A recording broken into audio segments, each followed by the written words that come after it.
పారడా cup తీరు తీరు బిడ్డ పారివాడ పగవాడ బొక్కల శ్రీ గోడ మీదకి ఎవడొచ్చినప్పుడు దేవి ఏమంటది అమ్మ ఆశల దేవి ఎవరు రాలేదు అమ్మ నేను చిన్ననాడు చిన్న రేపు పెరిగి పెద్దగైన తల్లేనే అడిగి లోపల ఎనిగల బిరిగల పోని చేస్తున్నావు అమ్మ నీ ప్రాణం వెళ్ళిపోతా నా చెట్ట తెలవాలనుకొని ఆయన సోయము కొంచెం ఉన్నది రత్నంగిరి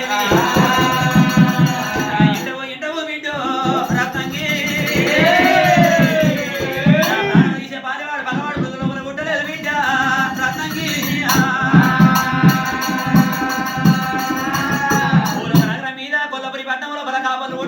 కాపలకు ఏడెళ్ళ తల్లి 12 కరువురానెల్లడు బిడ్డ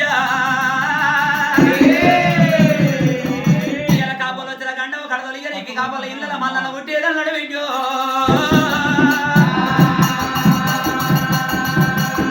ఇలా పెళ్లి అని భయపడ రాజే వేరేదన్నాడు పెద్దలు వచ్చి బుద్ధుడు చెప్పేదన్నాడు బిడ్డ దేవగిరి పట్నం వెళ్ళడి వాడు కొనే గడ్డలండి కొనవేరి మాసం అన్న బిడ్డ పౌడిగాల మధ్య వీడు అగ్గవాడేదన్నాడు బిడ్డ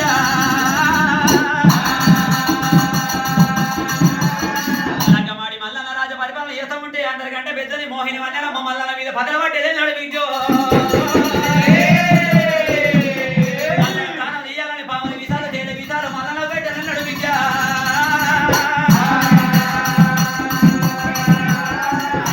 విశాలు పూర్వించలేక భగవంతుడు మల్లన్న అయ్యండి అటువంటి రామన లక్ష్మణ ఎంబడి పెట్టుకొని అడిగి లోపలికి రాని నడిపించు అడిగి లోపలికి వచ్చి నాగలి గట్టలు ఎన్నడు కారణంలో పుట్ట లోపల నాగలి ఎరిగిపోని నడిపించా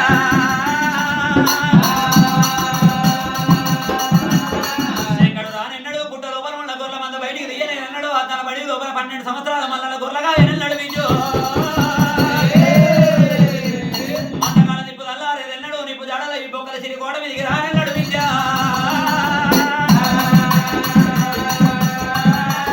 మల్లడు వచ్చి నీ మాట వంటి నీకు కలిసేది ఎన్నడు మల్లని మనసు నీ మనసు కలిసేది ఎన్నడు బిడ్డు మల్లని మాయ లోపల పడి నా ఏమో సోయమును నన్ను అడగనెన్నడు బిడ్డ